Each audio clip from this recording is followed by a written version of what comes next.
Welcome to the Rethink Leadership podcast with me, Jeremy Blaine, CEO of Performance Works International. This podcast is grounded in business, digital, workforce, and leadership transformation for our times. My aim is to initiate conversations with experts, leaders, professionals who've got a story to tell and who we can all learn from. Please subscribe to my YouTube channel or simply go to performanceworks.global to access all the episodes to date. I'm sure you'll find something of interest.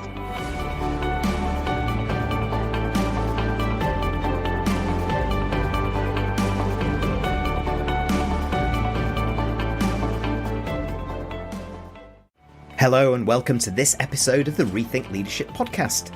My guest today, Veronica Matthews, is a certified life and leadership coach, human resources consultant, corporate trainer, speaker and author.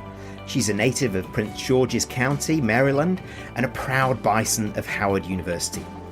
She founded VLM Coaching and now provides leadership coaching, executive coaching, and corporate training for organizations that are committed to excellent leadership and investing in their employees for modern times. Veronica empowers leaders to find and operate in their leadership genius to achieve the professional and personal results they desire. Our conversation picks up on a couple of important leadership challenges for today: how to engage a more dispersed workforce, be it in a hybrid or distributed work model, and how to do it potentially across 5 generations now working side by side in some of our workplaces. Let's hear more. So hello and welcome to this episode. And Veronica, thanks very much for joining me. Please introduce yourself, your business, and tell us something that nobody really knows about you. Oh, okay. Well, I am Veronica Matthews, founder and chief leadership coach of VLM Coaching and Consulting, where I, in the United States and globally, help organizations create strong leaders that lead for themselves and their teams and their organization in order for everyone to be successful. I am based out of Washington, D.C., a suburb of Washington, D.C. in the United States. And something that no one knows about me is love is in the air for me right now. So I'm just beginning a new relationship. So only one other person knows about that at this particular time. So it's new and exciting. So it's great.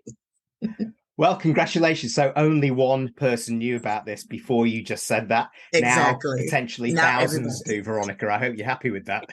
I am. It's okay. It's not a secret anymore.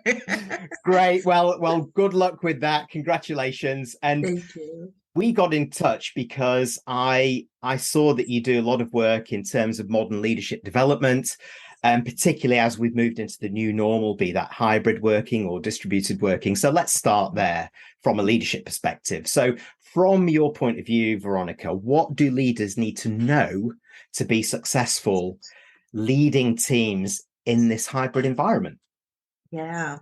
Well, there's a lot, but I'll keep it simple in that one of the primary things that leaders need to know is how to engage authentically. Engagement is really the glue that's going to keep the employees connected to the organization, connected to the mission, vision, and values of the organization, and connected to each other.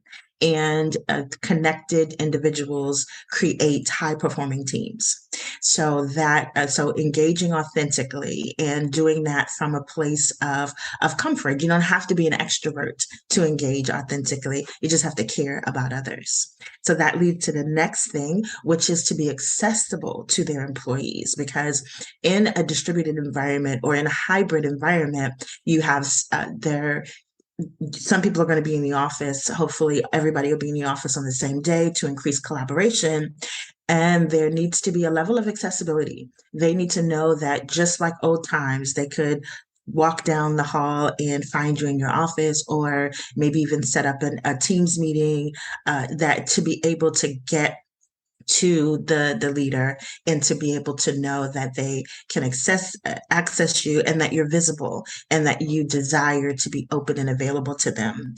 Another thing is how to set clear expectations and communicate with courage, because Feedback, all it is information. It's information that helps people grow and develop and really figure out how to right size, and being able to deliver solid, effective communication is key. So I think those are the primary things that people and that the leaders need to know in this particular age. And they resonate for me particularly. That engaging authentically is so important in the age of human-centered leadership, empathy being the number one need from employees when they look to their leaders, according to a lot of research, of course, over the last couple of years. And that caring, that authentic and genuine caring helps that engagement, of course, and it helps the leader to just step forward into that visible space so that they're present and accessible. I really get that. But of course, Veronica, as we know, that knowing is not necessarily doing. And this is where leaders can fail because they don't implement this very well, if you like. So what do leaders need to do differently to be successful leading those teams in the hybrid environment in an engaged way? Yes, I would think it starts with listening. Even though leaders, we have a tendency to grow and develop and constantly reading, we still don't know everything. And listening is very key for ensuring that all voices are heard, to ensure that everyone is included, and to be ensure that everyone's included in the conversation and the decision making as well. And so that listening being the top priority that leaders need to do in this particular age.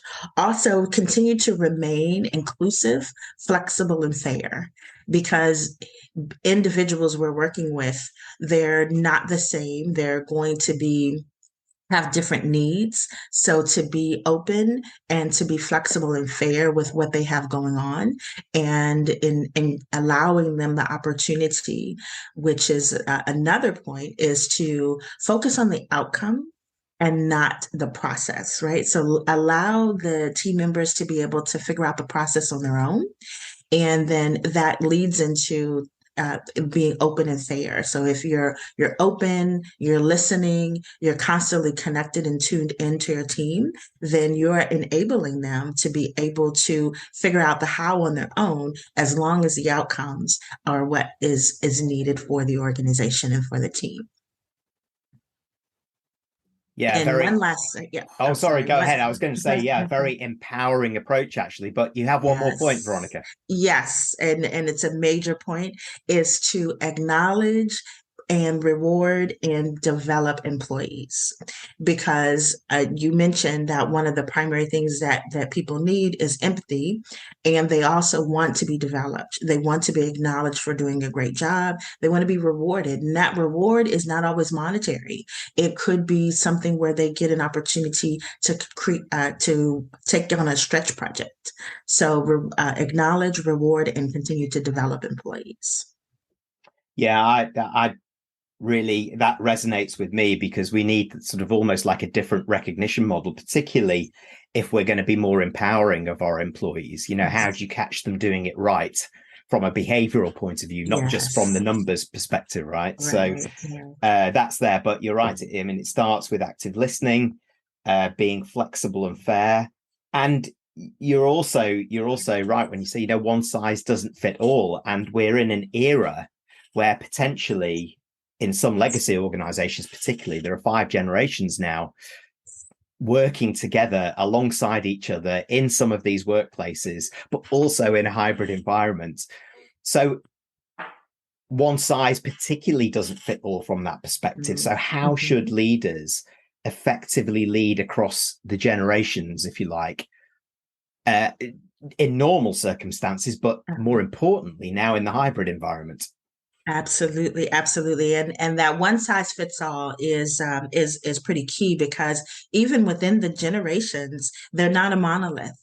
So there are the characteristics of the generation that is important to know, but I think it's super important for leaders not to get hung up on the stereotypes of the generations. So the Gen Zers, not everyone is entitled and doesn't want to work. And the boomers, not everyone doesn't like computers, right? So really get to know the people. This is where the one-on-one interaction becomes so important in leading the team and getting to know the team members. Really get to know them for who they are. And a great way for the individuals and the team members to know each other is to and use something that I think they use it in the IT world. It's called the employee user manual, where the person answers certain questions about who they are and how they work. And then they share that with their team so that they get to know each other on a different level. And that really helps the engagement. It really helps for the generations to understand each other. Oh, okay. So that's not because you are in a particular generation. It's just because you're not a morning person, right? That you prefer that particular thing. So that really helps for them to get to know each other. And for the leader to really tune into what motivates the employees directly and how they can foster that productivity. Another thing for the leaders to know and do in leading across a hybrid generational environment is to be innovative with the communication and with the channels. And so of course, the newer generation really likes, texting, and they prefer that communication. So if there's Slack or if there's Teams, enable that, encourage that. And then also don't leave email behind. And don't be afraid to hop on a one-on-one call or do a team huddle at the beginning of the morning, whatever the case may be, in order to be innovative and creative and using the various communication channels so that everyone is brought into the loop. And then another great thing is to leverage the strength of the team members. So if we know that a person is great at organization, why not enable them an opportunity at the next team meeting to share one of their strategic organization tips that they may recommend the rest of the team to employ that could help? And so when you know what your team members, who they are individually, what their strengths are, what their areas of opportunity and development are, then you're able to leverage that across the team. And that really helps to break down some of the generational silos as well. Wow, such a lot of good stuff there, Veronica. And I've been writing furiously as you've been talking, because there's some great things that come up. And I think the one thing that popped into my head was, let's break the generational bias. Let's not get into those stereotypes, as you said, because if we treat people as individuals, you shouldn't need to, right? Right. Yes. Yes. Because it doesn't really matter, when you were born. It just matters that you are a great asset and value added to the organization. And how do I pull that out of you? How do I tap into that for the betterment of the team and the organization?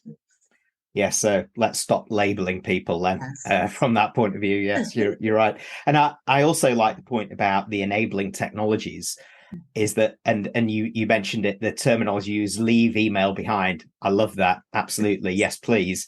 Because we need to be closer to our team. So enabling things like Slack or Chanty or Teams or whatever your platform of choice is a great way of sort of that connection when you're not with them face to face, and it's in the immediate and in the now. So it can be very now. But what you also said, the onus is not just on the leader themselves. It's on the team, a more empowered team, to involve them, get them to share their stories or lead things. I think some really important things in there. Mm-hmm. And in fact, if I reflect on everything that you've said so far, there's so many good tips about knowledge, the skills of how to do this, but also when we're managing all of these moving parts in the hybrid environment and a lot of different people. So for those tuning in, what would you say are the 3 to 4 or so actions that leaders and managers can take now to supercharge progress? Right. So I would say the first thing is to really practice and demonstrate self-care. That is paramount because the employees are taking their cues from the leader.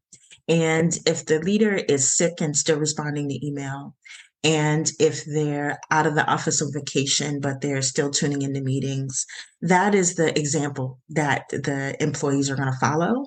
And then that's going to lead to burnout. That's going to lead to really relaxed boundaries. So if the leader themselves practices self-care, boundaries, and then they're liable to really make that possible and palatable to their employees. The second thing I would say is to continue developing themselves. Sharpen the saw. Sharpen the saw with reading. Sharpen the saw with the Rethink Leadership podcast. Sharpen the saw with the getting a coach or tapping into a mentor, but continue to sharpen the saw, and then you're going to pass that down to your team. And then lastly, I would say is also continue to foster trust. Trust is super important in the hybrid environment because you want to know, and the leader needs to be able to trust that their employees are really working when they can't see them. And then the employee really needs to trust that their leader is going to have their back and is really going to help them grow and accomplish what they want to do within the organization. So I would say those are the top three things that leaders can do right now in order to be able to supercharge their success. Yeah, I love that kind of mutualized trust points. That's just so important. And it wasn't lost on me as well that, keeping the saw sharp, that you mentioned this podcast. Thank you very much. That's a great, excellent that you put in there in the middle. And honestly, everybody, I didn't ask for that. But no, thank you very much, Veronica. But you're so right. I think it's been said, and there's a lot of research at the moment that the leadership and in some cases management leadership learning curve is one of the steepest at the moment, because there's been a dearth of learning for that level over the last few years, and the acceleration is really needed.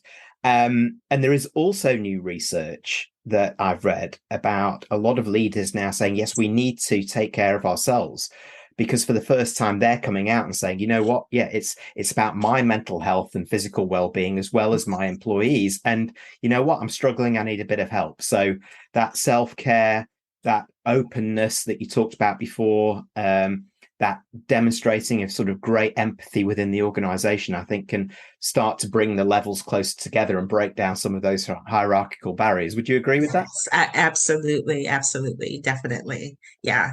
That, because it really is that example setting, and it's the culture of the organization. And sometimes the culture of the organization is top down, where it's pushed that, we work our fingers to the bone. And other times it's like, okay, we work hard, but we also take care of ourselves. And if you are modeling that, then that could be up and across the organization as well to change. Yeah, and in fact, it's something we hadn't mentioned, but of course is implicit in everything that you've said. Culture is at the heart of this, and that evolved culture for everybody to be aligned to. And there's so much that has come out of that, Veronica. Thank you very much for joining me. And I'm sure many people who are tuning in will want to contact you, continue the discussion. So how do they get in touch? What's best? Great. Well, it's I am redesigning my website, but right now it still is vlmcoaching.com. And I am at VLM Coaching on Facebook and Instagram, and also on LinkedIn, but I'm Veronica Matthews on LinkedIn as well. And then and my email address is veronica@vlmcoaching.com. I'd love to have a dialogue. Great. Well, thank you so much for joining me, Veronica. It's been so much actually has come out of this. There are so many key messages that have come out, and I'm going to go back and listen to it myself and make sure I summarize this and do it justice when we get this posting out there. Thank you for joining me. Thank you so much for having me, Jeremy. It's been a pleasure. Thank you for tuning in to this episode of the Rethink Leadership podcast with me, Jeremy Blaine. Please subscribe to my YouTube channel or simply go to performanceworks.global to access all the episodes to date. We'll see you next time.